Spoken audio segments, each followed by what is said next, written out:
ठीक है, परमेश्वर सबको आशीष करे, बहुत ऐसे आशीष करे। इस समय हम लोग वचन की ओर जाएंगे। सबसे पहले हम देखेंगे दूसरा तीमुथियुस की किताब 3 अध्याय।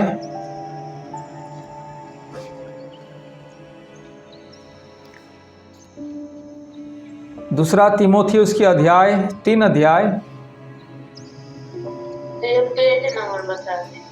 पृष्ठ संख्या 296, पृष्ठ संख्या 296, 296, नया नियम। ठीक है, मैं पढ़ के ही बताऊंगा और आप सब लोग मोबाइल को बंद रखिएगा। ठीक है जी भैया। ठीक है, ठीक है। उसके हेडिंग में लिखा है अंतिम दिनों में अधर्म। ठीक है, हम लोग अंत के दिनों में हम लोग जीवन व्यतीत कर रहे हैं। ठीक है, याद रखिएगा, अंत के दिनों में। ठीक है, इसलिए आज अंत के दिनों के बारे में आज हम लोग जरा चिंता करेंगे। ठीक है, फिर से मैं बता रहा हूँ, दूसरा तीमुथियुस की किताब 3 अध्याय 1 से लेकर के आगे हम लोग पढ़ेंगे। ठीक है, पर यह स्मरण रख कि अंतिम दिनों में कठिन समय आएंगे। ठीक है, अंतिम दिनों में कठिन समय सारे दुनिया में। ठीक है, ठीक है। कठिन समय हमारे भारत देश में आया था नोटबंदी, कठिन समय हमारे भारत देश में भी आया था कोरोना। ठीक है, कठिन समय अभी भी आया है दुनिया में कि सारी दुनिया वर्तमान टेंशन में है, बहुत ही चिंता में है, समस्या में है। ठीक है, आज दुनिया में महंगाई जिससे बढ़ रही है, दुनिया में अपराध, पाप, अधर्म, दुष्टता, छल कपट, ठीक है, घृणा, नफरत, दंगा, फसाद, जाति के नाम पर, धर्म के नाम पर आज इंसान हैवानियत के काम करता है। ठीक है, जगह जगह पर आज हम देखते हैं कि समस्या, केवल समस्या, केवल समस्या। आज सारी दुनिया में केवल समस्या, तकलीफें, मुश्किलें, बाधाएं, कष्ट, बीमारी, रोग, संकट, चोरी, डकैती, हत्या, लूट पाट, खून खराबा, हर प्रकार की समस्याएं वर्तमान दुनिया में। ठीक है, ठीक है। उधर पाकिस्तान और बांग्लादेश में, पाकिस्तान और अफगानिस्तान में युद्ध चल रहा है, और अमेरिका, इस्राइल और ईरान में युद्ध चल रहा है, और यूक्रेन और रसिया में युद्ध चल रहा है। ठीक है, हर जगह में युद्ध, संग्राम, दंगा, फसाद, लड़ाई झगड़ा और बहुत सारे विपत्ति, समस्या, क्लेश वर्तमान के दुनिया में तेजी से बढ़ रही है। इसलिए जैसे पवित्र वचन बाइबल कहता है, पर यह स्मरण रख कि अंतिम दिनों में कठिन समय आएंगे। आज देखिएगा यूपी, बिहार या छत्तीसगढ़ या उत्तर भारत में गैस के लिए लोग,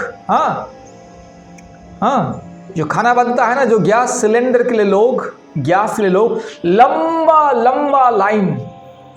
आज दिल्ली से बिहार, यूपी, मुंबई से बिहार, यूपी, ठीक है, आज गुजरात से बिहार, यूपी जाने वाले ट्रेन में भयानक भीड़, क्योंकि लोग, ठीक है, कूली मजदूर करने वाले सैकड़ों, ठीक है, करोड़ों, लाखों, करोड़ों लोग जो कूली मजदूर करने वाले अलग अलग राज्यों में मजदूर है हमारे भारत देश के वे लोग, ठीक है, बाहर राज्यों में गैस की किल्लत, गैस नहीं मिल रही, इसलिए लोग लाखों लाखों संख्या में लोग अपने अपने घर को वापस कर रहे हैं। ठीक है, आज दिल्ली में भी बहुत ही हंगामा हो रहा है कि लोगों को गैस नहीं मिल रहा है, लोगों को अपने परिवार चलाने के लिए तनख्वाह भी सही तरह से नहीं मिल रहा है। हाँ, लोग 12 घंटा 14 घंटा भी काम कर रहे हैं, लेकिन अपने परिवार को चलाने के लिए सही तरह से तनख्वाह भी नहीं मिल रहा है।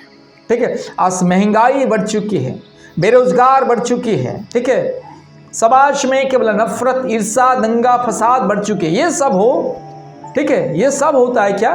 कठिन समय, मतलब बहुत ही कठिन समय। अंत के दिनों में बहुत सारे परेशानियां, दिक्कतें, मुश्किलें, बाधाएं, कष्ट सारी दुनिया में, सारी दुनिया टेंशन में, सारे मानव जाति टेंशन में, सारी दुनिया वर्तमान डर भय में जी रहा है कि शायद तीसरा विश्व युद्ध हो जाएगा, शायद अमेरिका ईरान के ऊपर परमाणु बोमा हमला कर देगा, ठीक है, न्यूक्लियर बम हमला कर देगा। तो सारी दुनिया डर भय। हाँ, मैं कल परसों न्यूज़ देख रहा था कि 70 अलग अलग देश इसराइल का जो युद्ध, इसराइल जो लेबनान पर तबाही मचा रहा, उसको रोकने के लिए दुनिया का 70 अलग अलग देश, ठीक है, मीटिंग करके सब लोग बोल रहे हैं कि कैसे हम इस युद्ध को रोकेंगे, कैसे अमेरिका, ईरान और इसराइल का युद्ध को रोकेंगे, कैसे ये युद्ध को रोका जाएगा। वर्तमान दुनिया में तेल, महंगाई पूरा डबल हो चुका है। तेल जो खाने का गैस या पेट्रोल डीजल जो तेल है ना, जो बाहर देश से आता है, गल्फ कंट्री से आता है, अरब कंट्री से आता है, वो डबल हो चुका है, इसलिए महंगाई भी बढ़ चुकी है। आज दुनिया के कोने कोने में मानव जाति संकट में, समस्या में। इसलिए बाइबल कहता है कि अंतिम दिनों में कठिन समय आएगा। मेरे प्यारे भाइयों और बहनों, कठिन समय दुनिया में आ चुका है, ठीक है। इंसान इंसानियत को भूल चुका है। इंसान के मन में, आत्मा में ना प्रेम है, ना दया है, ना क्षमा है, ना आदर ममता है, ना भाईचारा है। केवल ईर्ष्या, शत्रुता, हत्या, लूंठन, व्यभिचार, दुर्नीति, भ्रष्टाचार आज दुनिया में परिपूर्ण मात्रा में। दिन प्रतिदिन केवल अंधकार, पाप और अधर्म दुनिया में बढ़ते जा रहे हैं, ठीक है। इसीलिए बाइबल कहता है कठिन समय, ये है कठिन समय। अंत के दिनों में हम लोग निवास कर रहे, अंतिम दिनों में हम लोग निवास कर रहे, इसलिए कठिन समय दुनिया में आ चुका है।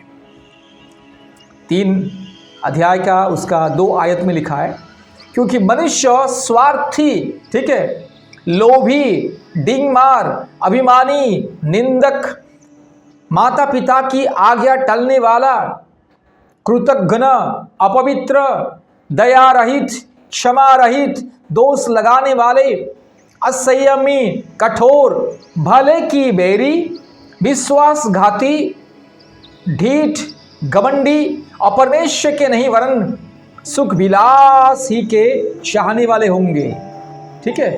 बहुत सारे विषय यहाँ पे लिखी गई, ठीक है, कि मनुष्य कैसे होगा, स्वार्थी। मनुष्य केवल अपने स्वार्थ के लिए, ठीक है, अभिलाषी होगा। केवल अपने स्वार्थ के लिए एक इंसान दूसरे इंसान का जान को बर्बाद करेगा, एक इंसान दूसरे इंसान के जीवन के साथ खिलवाड़ करेगा। आज हम देखते हैं कि इंसान अपने स्वार्थ के लिए बेटा पिता को हत्या कर रहे, पिता बेटा को हत्या कर रहे, माँ बेटी को हत्या कर रही है, बेटी माँ को हत्या कर रही है, ठीक है, पति पत्नी को हत्या कर रहे हैं। और हमारे भारत देश में सबसे ज़्यादा पत्नियाँ पतियों की हत्या कर रहे हैं, ठीक है, पत्नियां पतियों की हत्या कर रहे हैं सबसे तेजी में हमारे भारत देश में, ठीक है। परिवार में न शांति है, समाज में न शांति है, न देश में शांति। यह है कठिन समय, अर्थात अंतिम समय दुनिया में आ चुका है। इसलिए इंसान स्वार्थी हो चुका है, इंसान लोभी हो चुका है, लोभी, ठीक है, इतना लोभी हो चुका है कि इंसान, ठीक है, अपने लोभ लालच के चलते इंसान दिन दहाड़े, दोपहर में, दिन में, क्या सुबह, क्या शाम, क्या रात, क्या दिन, इंसान चोरी, डकैती, लूटपाट कर रहे हैं, ठीक है। इंसान डींग मार बन चुका है, अभिमानी हो चुका है, गर्वी, अहंकारी, घमंडी हो चुका है। नम्रता इंसान के जीवन में नहीं है, ठीक है। पति पत्नी बीच में हो, या माँ बाप के बीच में हो, या बेटा बेटी के बीच में हो, या भाई बहन के बीच में, अहंकार, गर्व, अभिमान, और इंसान निंदक बन चुका है। निंदक लिखा है, निंदक, दूसरों को हमेशा निंदा करना। अरे ये देखिए ईसाई बन गया है, अरे ये मुसलमान बन गया, अरे ये हमारे रीति रिवाज को नहीं पालन कर रहा है, अरे ये तो हमसे अलग हो गया है। इंसान एक दूसरे को निंदा कर रहे हैं, निंदा, झूठ, ठीक है, झूठ मूठ का आरोप, ठीक है, दोष दूसरे के ऊपर। एक इंसान दूसरे के ऊपर दोष देता है, निंदा करता है, हमेशा निंदा करता है, बुराई करता है, ठीक है। और माता पिता की आज्ञा टालने वाले। वर्तमान के जगत में कौन से बच्चे हैं कि पिता माता की आज्ञाओं के अनुसार जीवन व्यतीत करते हैं? सब लोग अपने अपने रास्ते में हैं, ठीक है। पिता माता बच्चों को कुछ बोलना भी डरते हैं।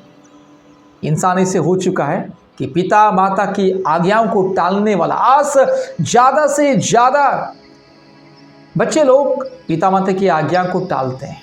बहुत ही कम जो पिता माता की आज्ञा को मानने वाले हैं। बहुत ही कम, ठीक है। आज पिता माता भी बच्चों को डरते हैं। पहले का जमाने में बच्चे लोग पिता माता को डरते थे, लेकिन वर्तमान के जमाने में पिता माता बच्चों को डरते हैं, ठीक है। आज पिता माता की आज्ञा, संदेश, उपदेश आज बच्चे लोग इतने आसानी से नहीं सुनते, मनमानी करते हैं, ठीक है। पिता माता की आज्ञाओं को टालते हैं। ये सब क्या है? अंतिम दिनों की लक्षण, अंत के दिनों की भविष्यवाणी, अंतिम दिनों की परिस्थिति। जैसे बाइबल में लिखा गया है कि अंत के दिनों में ऐसा ऐसा परिस्थिति होगा, इंसान का, ठीक है, परिस्थिति, उसके दिमाग, उसका चाल चलन सब कुछ बदल जाएगा। और लिखा है कृतज्ञ मतलब धन्यवाद ही नहीं है। आप इंसान का कितना भी भलाई कीजिए, आप दूसरों के लिए कितना भी अच्छा सोचिएगा, ठीक है, आशीष पाने के बाद